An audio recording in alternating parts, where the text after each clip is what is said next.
ആകാശവാണി. നമസ്കാരം. വാർത്തകൾ വായിക്കുന്നത് കരോൾ ത്രേസ്യാമ അബ്രഹാം.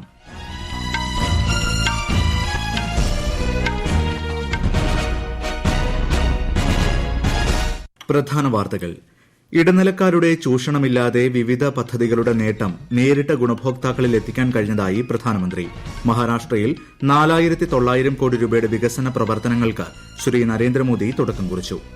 ഹിമാചൽ പ്രദേശിൽ കോൺഗ്രസിന് താൽക്കാലിക ആശ്വാസം. സസ്പെൻഡ് ചെയ്യപ്പെട്ട 15 ബിജെപി എംഎൽഎമാരുടെ അസാന്നിധ്യത്തിൽ നിയമസഭ ബജറ്റ് പാസാക്കി. ഉത്തർപ്രദേശിലെ അനധികൃത മണൽ ഖനന കേസിൽ സമാജ്വാദി പാർട്ടി പ്രസിഡന്റ് അഖിലേഷ് യാദവിന് സിബിഐ നോട്ടീസ്. സാക്ഷിയായി നാളെ ഹാജരാകാൻ നിർദ്ദേശം. 1ാം ക്ലാസ് പ്രവേശനം 5 വയസ്സിൽ വേണമെന്നാണ് സംസ്ഥാനത്തിന്റെ നിലപാടെന്ന് മന്ത്രി V Sivankutty. SSLC higher secondary പരീക്ഷയ്ക്കുള്ള ഒരുക്കങ്ങൾ പൂർത്തിയായതായും മന്ത്രി. സന്തോഷ് ട്രോഫിയിൽ ആതിഥേയരായ അരുണാചലിനെ കീഴടക്കി ക്വാർട്ടർ പ്രതീക്ഷ സജീവമാക്കി കേരളം. അരുണാചലിനെ തകർത്തത് മറുപടിയില്ലാത്ത 2 ഗോളിന്. വാർത്തകൾ വിശദമായി. ഇടനിലക്കാരില്ലാതെ വിവിധ പദ്ധതിയുടെ ഗുണഫലങ്ങൾ നേരിട്ട് ജനങ്ങളിൽ എത്തിക്കാൻ കഴിഞ്ഞതായി പ്രധാനമന്ത്രി നരേന്ദ്രമോദി. മഹാരാഷ്ട്രയിലെ യവാത്മാലിൽ 4900 കോടി രൂപയുടെ റെയിൽ, റോഡ്, ജലസേചന പദ്ധതികൾ ഉദ്ഘാടനം ചെയ്യുകയായിരുന്നു പ്രധാനമന്ത്രി. हम भी देश बनाने के लिए, देशवासियों का जीवन बदलने के लिए एक मिशन लेकर के निकले हुए लोग हैं.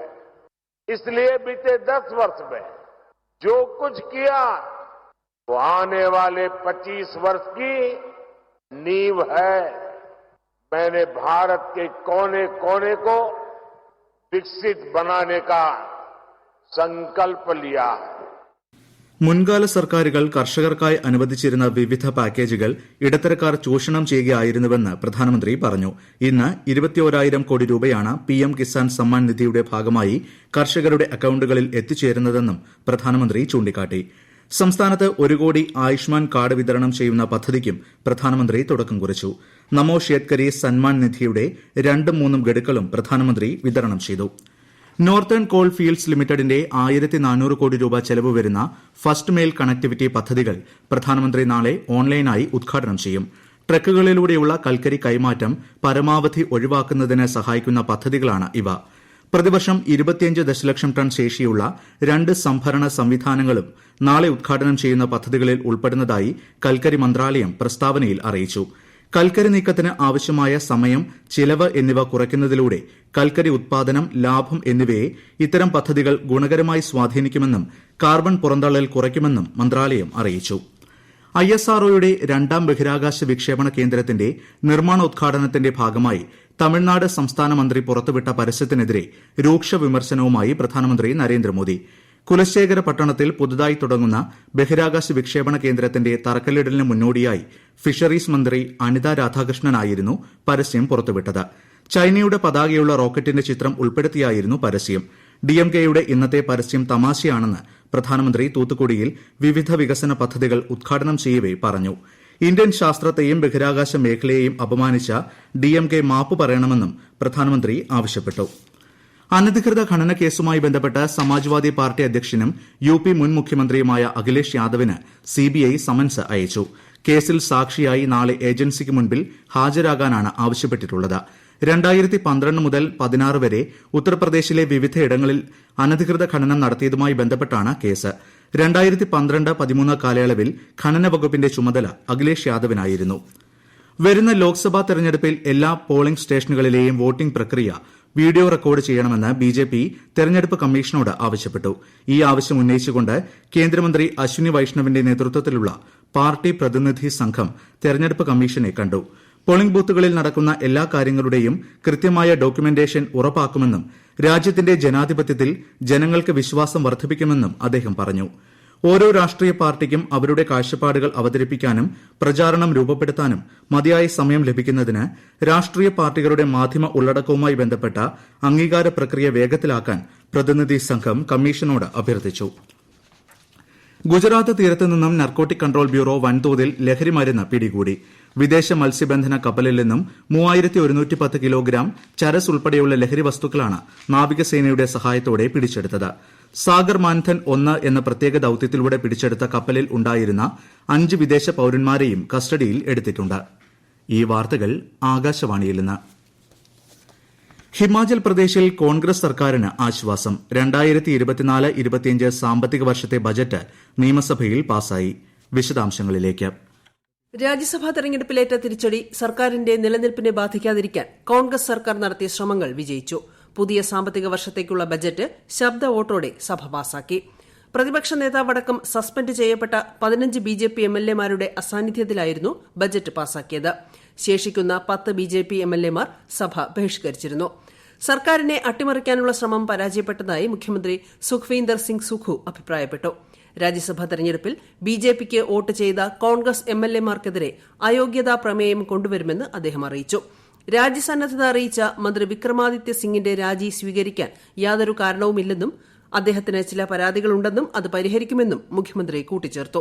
കഴിഞ്ഞ ദിവസം നടന്ന രാജ്യസഭാ തെരഞ്ഞെടുപ്പിൽ ഹിമാചൽ പ്രദേശിൽ ജയം ഉറപ്പിച്ചിരുന്ന കോൺഗ്രസിന്റെ മുതിർന്ന നേതാവ് അഭിഷേക് സിംഗ്വി അപ്രതീക്ഷിതമായി പരാജയപ്പെട്ടിരുന്നു. ഇതാണ് സംസ്ഥാന ഭരണകക്ഷിയിൽ പ്രതിസന്ധിയുണ്ടാക്കിയത്. അതിനിടയിൽ ധാർമ്മികതയുടെ കണികയെങ്കിലും ബാക്കിയുണ്ടെങ്കിൽ മുഖ്യമന്ത്രി രാജിവെക്കണമെന്നും പ്രതിപക്ഷ നേതാവ് ജയറാം താക്കൂർ ആവശ്യപ്പെട്ടു. News desk Akashvani. ജമ്മുകാശ്മീരിൽ അതിർത്തി ജില്ലയായ പൂഞ്ചിൽ ഇന്ത്യൻ മേഖലയിൽ കണ്ടെത്തിയ പാകിസ്ഥാൻ ഡ്രോണിന് നേരെ സൈന്യം വെടിവെച്ചു. അതേസമയം മെൻധാർ, കൃഷ്ണഘാട്ടി സെക്ടറുകളിലെ ഇന്ത്യൻ പോസ്റ്റുകൾക്ക് മുകളിലൂടെ പറന്ന ഡ്രോൺ പാക് അധീന കശ്മീരിൽ തിരിച്ചെത്തിയതായാണ് റിപ്പോർട്ട്. സംഭവത്തെ തുടർന്ന് ഡ്രോൺ ഉപയോഗിച്ച് ആയുധങ്ങളോ മയക്കുമരുന്നോ ഇന്ത്യൻ പ്രദേശത്ത് എത്തിച്ചിട്ടില്ലെന്ന് ഉറപ്പാക്കാൻ സൈന്യം മേഖലയിൽ തിരച്ചിൽ നടത്തി. നേപ്പാൾ വിദേശകാര്യ സെക്രട്ടറി സേവ ലാംസാളുമായി വിദേശകാര്യ സെക്രട്ടറി വിനയ് ഖോത്ര ഇന്ന് ന്യൂഡൽഹിയിൽ കൂടിക്കാഴ്ച നടത്തി. ഇരു രാജ്യങ്ങൾക്കുമിടയിൽ വിവിധ വിഷയങ്ങളിലുള്ള സഹകരണം സംബന്ധിച്ച് ഇരുവരും ചർച്ച നടത്തി. 8ാമത് ഏഷ്യ സാമ്പത്തിക സംഭാഷണത്തിനായാണ് ശ്രീമതി ലാംസാൾ ഇന്ത്യയിലെത്തിയത്. നാളെ പൂനെയിലാണ് പരിപാടി.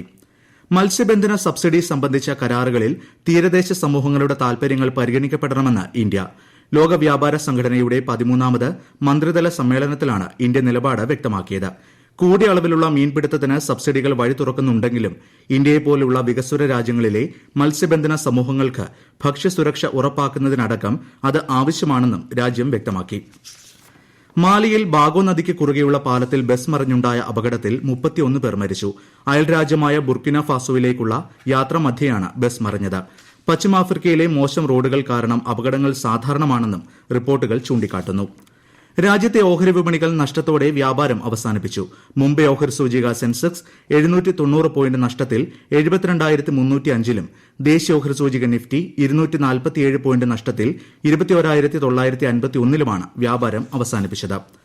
1ാം ക്ലാസ് പ്രവേശനം 5 വയസ്സിൽ വേണമെന്നാണ് കേരളത്തിന്റെ നിലപാടെന്ന് മന്ത്രി വി ശിവൻകുട്ടി. 1ാം ക്ലാസ് പ്രവേശനത്തിന് 6 വയസ്സാക്കണമെന്ന കേന്ദ്ര നിർദ്ദേശം ഇത്തവണയും കേരളം നടപ്പാക്കില്ല.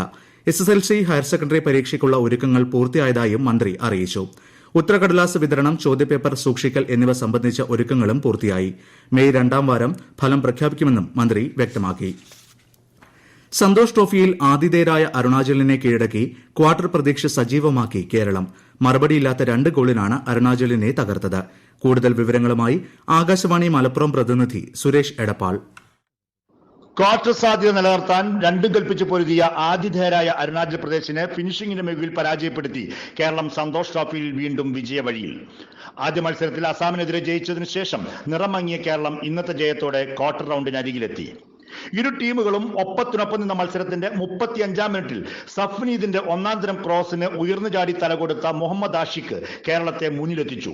2ാം പകുതിയുടെ 52ാം മിനിറ്റിൽ പകരക്കാരനെത്തിയ അർജുൻ നേടിയ ഗോളിലൂടെ മലയാളിപ്പട വിജയം ഉറപ്പാക്കി. പൊതുതെരഞ്ഞെടുപ്പിനോടനുബന്ധിച്ച് സംസ്ഥാനത്തെ ലോക്സഭാ മണ്ഡലങ്ങളെക്കുറിച്ച് ആകാശവാണി തിരുവനന്തപുരം വാർത്താ വിഭാഗം തയ്യാറാക്കിയ പ്രത്യേക പരിപാടി ഭാരത് വികാസ് ഡയറി എല്ലാ ദിവസവും രാത്രി 8-ന് പ്രക്ഷേപണം ചെയ്യുന്നതാണ്. പ്രധാന വാർത്തകൾ വീണ്ടും. ഇടനിലക്കാരുടെ ചൂഷണമില്ലാതെ വിവിധ പദ്ധതികളുടെ നേട്ടം നേരിട്ട് ഗുണഭോക്താക്കളിൽ എത്തിക്കാൻ കഴിഞ്ഞതായി പ്രധാനമന്ത്രി. മഹാരാഷ്ട്രയിൽ 4,900 കോടി രൂപയുടെ വികസന പ്രവർത്തനങ്ങൾക്ക് ശ്രീ നരേന്ദ്രമോദി തുടക്കം കുറിച്ചു.